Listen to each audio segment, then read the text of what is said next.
আসসালামু আলাইকুম, শুভ সন্ধ্যা সবাইকে। যে যেখান থেকে আমার ভিডিওটি দেখছেন, আশা করছি আপনারা সবাই ভালো আছেন। আলহামদুলিল্লাহ, আমিও ভালো আছি। শীত তো প্রায় চলে এসেছে, তাই আমি তাড়াহুড়া করে আপনাদের মাঝে একটা বিষয় শেয়ার করার জন্য চলে আসলাম। আশা করি বিষয়টি আপনাদের কাছে অনেক ভালো লাগবে। উত্তরবঙ্গে মোটামুটি শীত পড়ে গেছে। সকাল আর রাত্রে প্রায় মোটামুটি একটা শীত পড়ে। রাতে তো কাঁথামুড়ি দিতে হয়, আর শীতের জন্য একটু আয়োজন না করলে কি হয়। শীতের সময় অনেকে অনেক ধরনের সবজি লাগায়।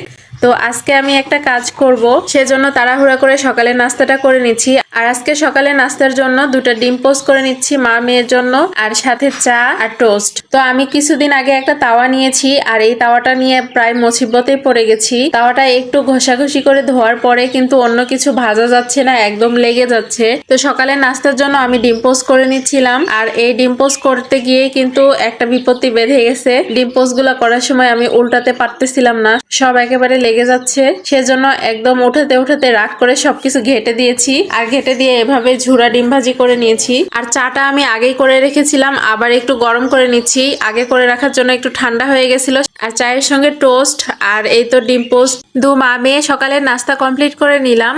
আর এরপরে আমি দুপুরে রান্নাটাও কমপ্লিট করে নিয়েছি, কিন্তু ওটা আর ভিডিও করার সময় হয়ে ওঠেনি। এরপরে দুপুরে খাওয়া দাওয়া করে একটু রেস্ট করে বিকেলে বাজারে চলে গেছিলাম শীতের জন্য কিছু সবজি গাছ লাগানোর জন্য। যেমন আমি হচ্ছে টমেটো গাছ লাগাবো, সেজন্য টমেটো চারাগুলো নিতে গেছিলাম, সাথে একটু ধনিয়ার বীজও নিব।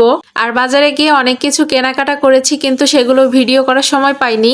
আর এই তো দেখলাম অনেকগুলো কদবেল নিয়ে একটা চাচা বসে আছে, আর কদবেলগুলো অনেক বড় ছিল। এগুলো অন্য জায়গায় 100 টাকা করে দাম, কিন্তু আমি এখানে ওনার কাছে 40 টাকা করে পেয়েছি, তাই একটা নিয়ে নিলাম। আর এই যে সাইডে বড় বড় জলপাই ছিল, জলপাইয়ের সিজন চলতেছে এখন। জলপাই কদবেল দুইটারই সিজন চলতেছে। এগুলা এমন একটা জিনিস যে মেয়ে মানুষ দেখলেই তাদের জিভে জল চলে আসে। সাথে একদম পাকা কাগজি লেবুও ছিল।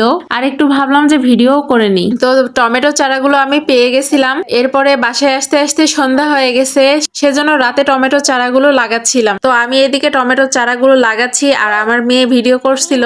তো ছোট মানুষ খুব একটা ভালোভাবে ভিডিও করেনি। সবগুলো গাছ আমি লাগিয়ে নিয়েছি। একটা করে টবে 2টা করে গাছ দিয়েছি, তবে আমি এগুলা পরে একটা করে দিয়ে দিব, যেহেতু গাছগুলো রাখলে নষ্ট হয়ে যাবে, সেহেতু আজকে রাতেই লাগিয়ে নিলাম। আসলে শীতের সবজি কিন্তু বাজারেও কিনতে পাওয়া যায়, তবে নিজের হাতে লাগানো গাছ থেকে সবজি উঠানো, দেখা এবং খাওয়ার মাঝে কিন্তু আলাদা একটা শান্তি আছে। কি বলেন আপনারা? আর এখানে আমি 30 টাকার ধনিয়ার বীজ নিয়ে এসেছি। আর এই ধনিয়ার বীজটা কিন্তু 24 ঘন্টা পানিতে ভিজিয়ে রাখতে হয়। তো ধনিয়ার বীজটা আমি অন্য কোনো ভিডিওতে লাগানো দেখাবো। আমার এই ভিডিওটা শেয়ার করার কোনো ইচ্ছে ছিল না, কিন্তু আবার ভাবলাম যদি আমি শেয়ার করি আর আমার দেখে যদি আপনারা কেউ ইন্সপায়ার হন, তাহলে তো ক্ষতি নেই। তো সবাই ভালো থাকবেন। আজকে এখানেই বিদায় নিচ্ছি। আল্লাহ হাফেজ।